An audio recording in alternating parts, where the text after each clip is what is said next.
Rave Radio.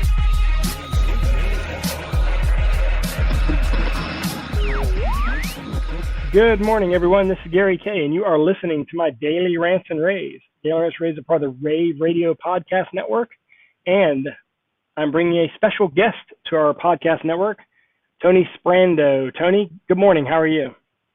Good morning, Gary. Doing great. Thank you. All right. Well, I brought Tony on this morning to introduce you to him if you don't already know him.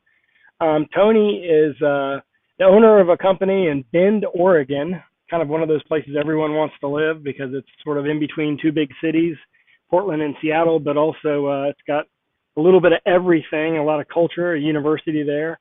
And you own an AV company there known as Audio Visual Bend, and you're a designer of AV systems, right? Did I get that right? You got that right. So you've been in this industry for how many years now? Close to 20, right? That is correct. Yeah, with my own company, that is correct, and longer with other expertise and other companies to work for. Yeah, and so I asked you to join our Blogsquad and to write about what you are experiencing, not just geographically. I mean, obviously you're kind of in a unique position because of where you're located, but also technologically. And so I want everyone to meet Tony and start reading his blog. Of course, you can check it out at ravepubs.com under the Blogsquad section, and you can do the drop down and pull down his name and start reading away. We've got a couple of blogs on there right now. One about microphone placement, another one about is bigger better or is more better in the speaker world. Tell us a little bit about sort of your perspective on AV technology and what made you start writing about this, and what are you trying to accomplish with your outreach regarding technology blogs?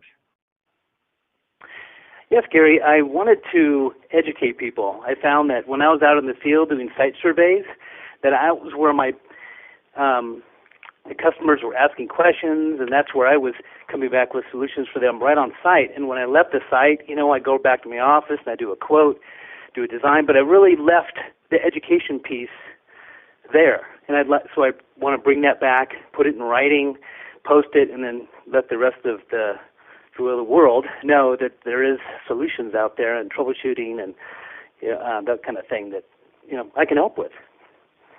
And so were you putting a lot of this sort of educational elements in your quotes to the customers to sort of justify what you were putting in there, and then decide to turn it into more of a long form format so that you'd be sort of educating the world, or how did it come about that you just said, hey, I should start blogging about this stuff?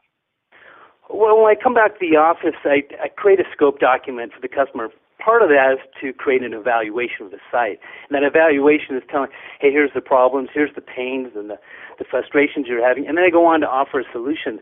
So that first part of that scope document is really what I'm trying to create into a blog post to help kind of get it off the computer and out onto the web. So. Yeah, and the first couple that are on our site right now, the one that sort of grabbed my attention right away was the microphone placement is everything. I mean, because this is not a trivial subject. Our industry sort of the glitz and glamour has been in the video side for a long time, and sometimes people overlook the audio side, and things may look incredible, but if you can't hear what somebody's saying to you, then you've basically blown it, haven't you?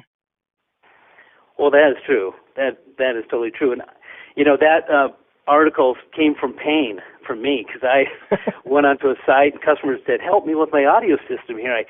I've got the mixer turned up, I've got the source, and why can't I hear clear audio? And they were getting phase cancellations, so we made some adjustments. But I had to dig in a little bit deep on that. Usually I want to just replace a piece of equipment or repair some wire or a connection or something, but it was really just education for the customer of how to operate their system. And you're saying a little bit of it comes from trial and error. The interesting thing there is I suspect a lot of people listening here, that's how they've learned most of what they've learned in our industry, is that they either had a customer come to them and say, can you solve this problem? Or they put something in and realized it didn't work exactly the way the manufacturer said it was going to work, or or the dynamics of the room were slightly different than what were perfect, and therefore it's through trial and error. And that's kind of our industry is sort of that way. We although we don't really have any standards, so any kind of education like this is helpful. Well, that is totally true. And I've got a young man, actually my son, our family business here. We're kind of trained the young men here, and he's taking the CTS exam and going through the training. And I'm thinking, well, he probably wants to just pass a test and take over the company, right? Well, no, he's got to get out there, right, and get his strippers out and get his tech tools out and his testing tools and get out there in the field and applying some of those things to learn the hard way and, apply that knowledge as well. So. Well, I'll tell you, having a daughter who's on the verge of coming in this industry, she's been to 3 InfoComs and 2 or 3 ISE shows in Amsterdam and worked with our company and shooting videos and photos and things like that of our industry and blogged a little bit. I know what it's like to make sure that, our industry, you can't just drop in, right? I mean, she wants to get a degree in public relations. You can't just drop in and do PR for industry. Our industry really has a fairly complicated learning curve. Would you agree? Oh, that is for sure. We're people. We're inherently erred. We just don't do things perfectly every time. So it takes meeting with people, having conversations, getting into tough spots, and thinking about it together, and then hopefully make the changes the next time be a little bit easier. So. Well, your advice is going to be really appreciated by systems designers and AV salespeople. I think one of the things you'll find from Tony, even by the way referred to as the AV guy, I think, which is really neat. I think that what they'll really appreciate is it'll relate to them, because the salespeople are the ones that are ultimately doing that site survey, as you mentioned in the beginning, and they're the ones that are fielding the questions from the customer. Why isn't this working? Why isn't this? And so therefore, I'd encourage you to follow Tony's blog and make it a regular part of your weekly activity to check and make sure and read anytime he has a blog posted, because I think you'll find it. The first 2 blogs are mostly audio focused, but you've got some others coming that are focused on different elements of the industry. You've written a lot about HDMI. You've written about other subjects too. So I think that we'll find that you're going to be very helpful to people who are not only systems designers but also AV salespeople. Awesome. Yeah, no, and I totally welcome feedback. I am no way perfect at this. So I do welcome any feedback I can get, comments. Hey, I might be wrong in some point or two. Please put those in. I'll make the changes. We'll learn together. So.